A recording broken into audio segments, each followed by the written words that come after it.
Hi friends, வணக்கம். Welcome back to Tamil Mithran.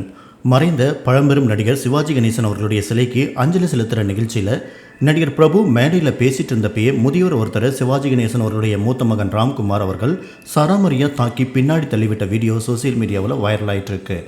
இந்திய சினிமாவில் உயர்ந்த விருதான தாதா சாஹேப் பால்கே விருது பெற்ற நடிகர் திலகம் சிவாஜி கணேசன் அவர்களுடைய பிறந்தநாள் அக்டோபர் 1 ஒவ்வொரு வருஷமும் உற்சாகமாக கொண்டாடப்பட்டு வந்துட்டு இருக்கு.